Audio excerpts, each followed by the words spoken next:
ආදි කෝ ආදි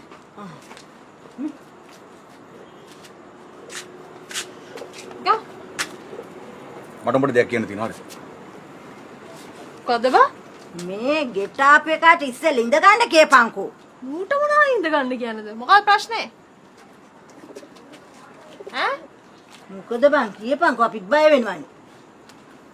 මම මේ හොඳටම බයලා බං ඉන්නේ හරි කවන්නේ මම දන්නවා උඹ මට ආදරේ කියලා හරිද ලව් කියලා හැබැයි දැන් ඉතින් මම ඕක කිව්වට පස්සේ උඹ මෙතන මේ නිකන් මේ ලැජ්ජ වෙලා මේ 64 මායන් දාලා හනේ පනේ පනේ ගන්න එපා කියනවනේ හරියට කියපන් මොකද මාත් උඹට ලව් හරිද උත්තරේ දීපන්. ඈ උත්තරේ උත්තරේ දීපන් මේ මූ නලියන්නේ ඒක දෙනකන්නේ බං. මං උත්තර දෙනවද මන් දැන් මේ උත්තරේ මොකක් වුණත් දෙනවද දැන් දීපන් මට මෙතන මේ කාලේ කකා ආච්චි මට මේ කාලේ කකා බොරුවට මෙතන ටැග් ගහලා ඉන්න බෑ හරිද ඔයකෝ බලහන්කෝ හරිනම් උඹ ඔය වගේ ප්‍රශ්නයක් අහුවට පස්සේ මට කියන්න ඕනේ උඹ කාලේ අරන් මට උත්තරයක් දීපන් කියලා. යකෝ උඹ බලන ෆිල්ම් වල එහෙමත් තියෙන්නේ. මං ෆිල්ම් බලන ෆිල්ම් වල ඔච්චර දෙයක් නෑ බං කෙලිම කෙල්ල වල්ලගත්ත බිල්ඩින් වල ඔඩ උඹට මට ලව්ද නැද්ද කිව්වා අපි එහෙමයි ෆිල්ම් වල තියෙන්නේ. කියනවනේ කියන නැත්නම් මන් දන්නවා මට තේරෙන්නේ මන් දන්නවා.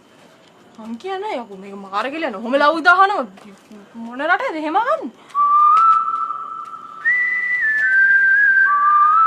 බලහන්කෝ අත කියහන්කෝ ඉතින් මූට. මේ මොන විකාරයක්ද බං මේ උඹලා නටන්නේ? මේකි උඹට ලව් බං. මේකි මේ බොරුවට දැන් ඔය එක එක බොරු කිව්වට මේකි පහුගිය කාලේ ඔය 64 මායන් සේරම දැම්මේ උඹේ කටින් ඕක කියෝ ගන්නකම්. මේ කියපන්.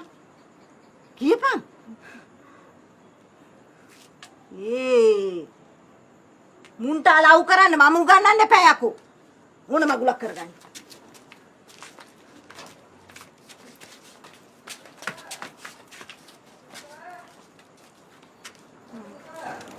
ආ තුඹට ලව් බා